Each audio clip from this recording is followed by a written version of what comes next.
Здравствуйте! Хочу вам рассказать про сюжет для ролевой системы Call of Cthulhu 7 редакции под названием Pulvis et Umbra Sumus, который входит в сборник Fuse Sharp Little Needles. Pulvis et Umbra Sumus переводится как «Мы, прах и тень». Сборник «Маленькие острые иглы страха» состоит из 24 ваншотов, которые происходят в современности. Эти ваншоты, они все очень короткие и очень насыщенные истории. Этот сборник можно читать для того, чтобы провести эти истории, а можно читать для того, чтобы просто вдохновиться, чтобы проводить кампании, потому что там масса очень интересных идей. Сюжет, про который я сегодня хочу вам рассказать, похож на чистый ваншот, и для того, чтобы внедрить его в какую-то долгоиграющую кампанию, вам придется знатно его переделать. Это короткое и насыщенное приключение, которое возможно водить с любым количеством игроков. В принципе, его можно провести даже для единственного игрока. Все персонажи должны быть в серьезных долгах, буквально на грани, вплоть до того, что они готовы продать почку или идти грабить магазин. Они получают письмо о том, что какая-то незнакомая женщина умерла, и им следует прибыть для того, чтобы им зачитали ее завещание. В письме, которое они получают, есть билеты на самолет, обратный билет, зарезервирован автомобиль, у них нет никаких причин не поехать. Так вот, если вы игрок и хотите сыграть в этот загадочный сюжет, то зовите сюда своего мастера, чтобы он заценил это видео. А дальше будут спойлеры. Итак, все персонажи по прибытию получают личный автомобиль и едут по указанному адресу. Они проезжают через город Игл-Айленд, в котором и будут происходить действия этого сюжета. Но едут они глубоко за пределы этого города, в какой-то одинокий, далеко стоящий дом. На повороте к этому дому припаркована брошенная машина. А рядом с этим домом стоит машина юриста, который ожидает их прибытия. Что же произошло на самом деле? Предыстория этого сюжета в том, что Офелия Этвуд множество столетий назад очень боялась смерти и нашла ключ к бессмертию в книжке Testament of Carnagus. Шли годы, она жила в отшельничестве и притворяла собственным отпрыском для того, чтобы никто не знал об ее долгожительстве.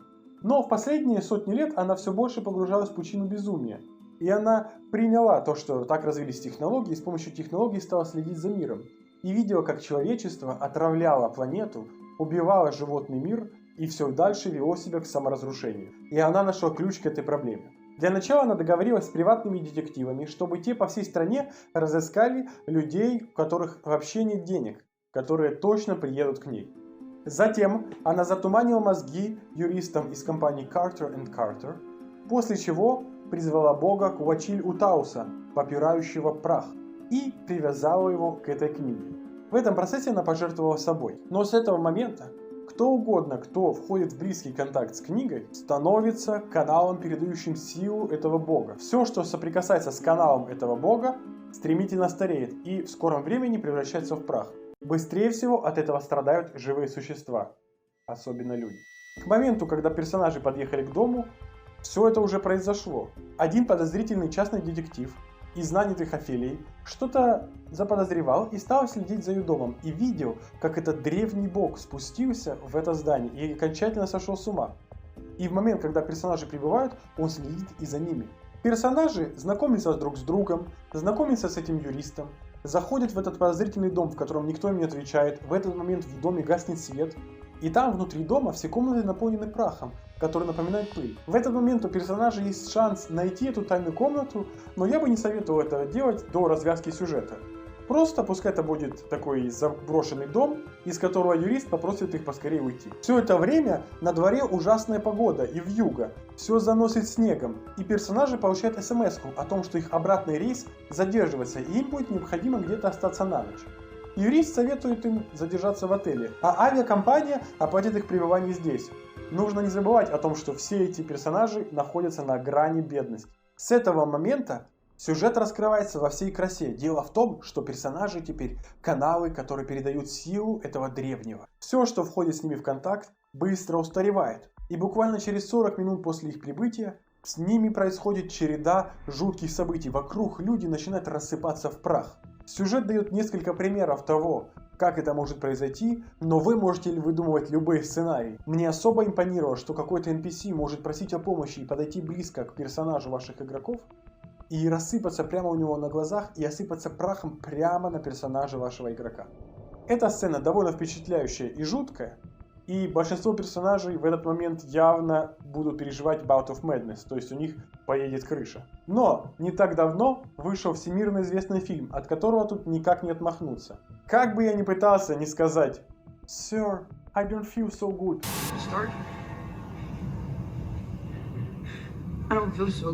Все равно мои игроки поняли, что за этим всем стоит Ктулху Танос, и именно с ним они хотели разобраться. Ну или все вокруг них умирают так, как это делал Волан-де-Морт.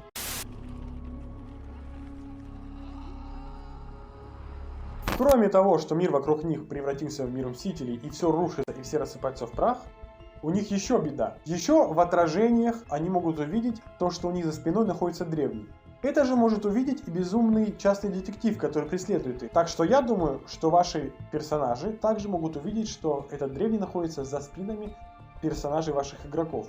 Но только в том случае, если они уже безумны. Но если они все еще в рассудке, то я думаю, не стоит им видеть подобное. Так вот, персонажам предстоит столкнуться с частным детективом, который их преследует.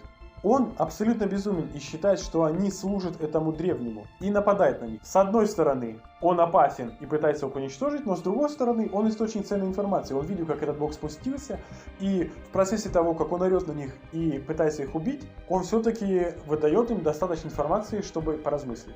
Важный момент, то что каналы, передающие силу древнего, в каком-то смысле бессмертны. Им нельзя навредить обычным оружием, нельзя навредить пистолетами, ножами.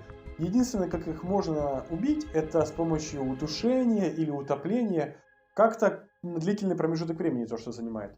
Но это уже на ваше рассуждение. Так вот, когда этот частный детектив на них нападает, он пытается сначала в них выстрелить, но пуля растворяется в прах, и тогда он бежит и нападает на них. Это должно дать понять вашим игрокам, то, что они бессмертны, когда они все пытались нанести урон друг другу, но совершенно не могли этого сделать, потому что они все бессмертны. Так что попытайтесь дать понять то, что игроки бессмертны игрокам как можно быстрее.